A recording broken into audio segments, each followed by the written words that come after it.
여러분 안녕하십니까? 3월 4일 금요일 LBS 뉴스 지존입니다.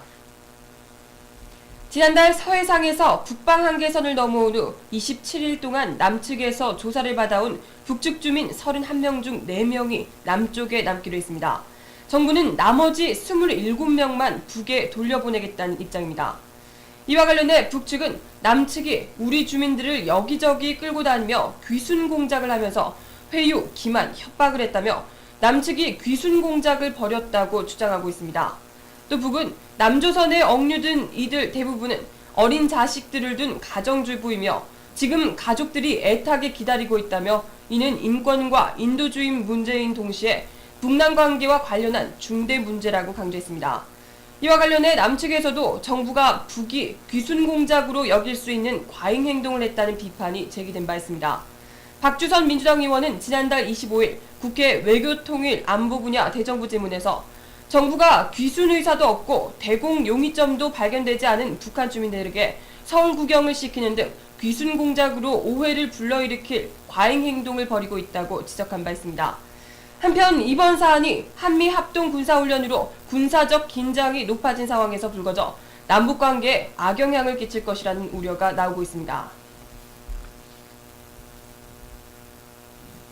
검찰이 한상률 전 국세청장 의혹과 관련해 본격 수사에 들어가면서 정치권 안팎의 관심이 모아지고 있습니다.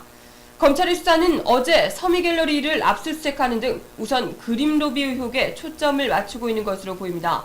그러나 그림로비 의혹이 자신의 인사청탁을 한 개인 비리에 가깝다면 도곡동 땅 전표 은폐 지시 의혹과 태광실업 기획세무조사 의혹은 권력형 비리에 가깝습니다.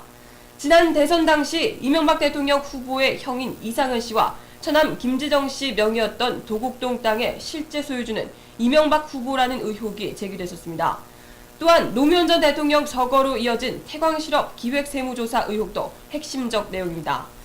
그러나 아무리 정권 후반기라고 해도 검찰이 대통령 관련한 의혹에 접근하기는 어려울 것이라는 시각이 많습니다.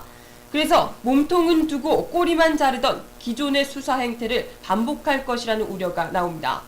박지원 민주당 원내대표는 어제 한 전 청장과 에리카 김에 대한 검찰 수사는 우리가 예상한 대로 답변이 나오고 검찰이 정권에 상당히 흡족한 방향으로 정리하려고 한다며 국정조사와 특검을 요구하겠다고 밝힌 바 있습니다. 4.27 울산 재보선에서 야권 단일화 가능성이 한층 커졌습니다. 민주당과 민주노동당이 동구와 중구청장 후보를 각각 내지 않기로 함에 따라 자연스레 후보 단일화 문제가 해결되는 모양새입니다. 우선 동구청장의 경우 김종훈 민주노동당 예비후보로 단일화가 거의 확실시됩니다. 동구청장 선거의 경우 야권은 민주노동당만 유일하게 예비후보를 등록한 상태입니다. 이인영 민주당 최고위원 이와 관련해 지난 2일 울산에서 가진 기자간담회에서 민주노동당 후보가 출마할 예정인 동구청장 선거에 민주당은 추가로 후보를 발굴하거나 영입하는 노력을 하지 않겠다면서 중구는 민주당 후보를 단일 후보로 만드는 작업을 하겠다고 밝힌 바 있습니다. 민주노동당은 이 최고위원의 이 같은 입장에 대해 즉각 환영의 뜻을 밝힌 데 이어 다음 날인 3일 권순정 중구청장 예비후보가 사퇴했습니다. 이에 진보신당과 민주당은 민주노동당 권 예비후보의 고뇌찬 결단을 존중한다며 환영 의사를 밝혔습니다. 이로써 중구청장 후보 야권 단일화는 진보신당 황세영 예비후보와 민주당 임동호 예비후보 간 경쟁으로 좁혀지게 됐습니다.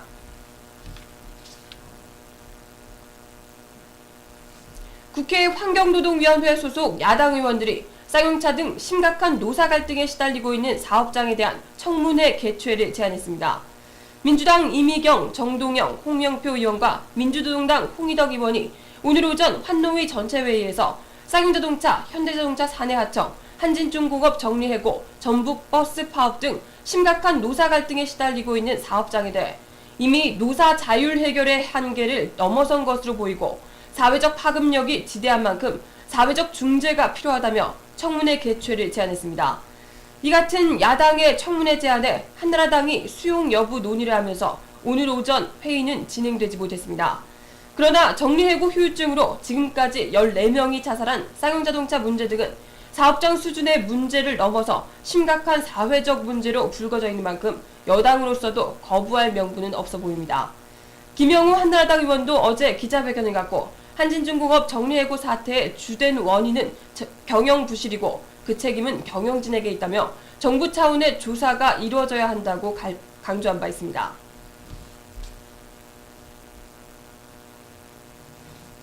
오늘 청와대와 외교통상부, 국가정보원 등 국가기관과 국민은행 등 금융기관, 네이버 등 포털 사이트 등 주요 웹사이트에 대한 분산 서비스 거부, 디도스 공격이 발생했습니다. 안철수 연구소 등에 따르면 오늘 오전 10시부터 국내 주요 40개 웹사이트를 대상으로 디도스 공격이 발생했습니다. 공격이 시작된 이후 상당수 사이트들이 접속이 원활하지 않았지만 오후 12시 현재 대부분 웹사이트가 원활하게 접속되고 있습니다. 하지만 오후 6시 30분 추가 공격이 예정돼 있어 안심하기에는 이른 상태입니다. 현재 파악된 공격 대상은 청와대, 국정원 등을 포함해 40여 개 웹사이트입니다. 이번 공격은 지난 2009년 7월 7일부터 9일까지 국내 17개 웹사이트가 공격당했던 77 디도스 대란 때와 유사한 패턴으로 이뤄지고 있습니다. 이들 악성 코드가 설치된 PC는 이른바 좀비 PC가 돼 일제히 특정 웹사이트를 공격했습니다. 악성 코드가 유포된 경로는 국내 P2P 사이트인 쉐어박스와 슈퍼다운인 것으로 밝혀졌습니다. 한편 안철수 연구소는 좀비 PC가 확산되는 것을 막기 위해 전용 백신을 무료 제공하고 있습니다. 3월 4일 금요일 ABS 뉴스 지주를 마칩니다. 즐거운 주말 보내십시오. 정혜림이었습니다.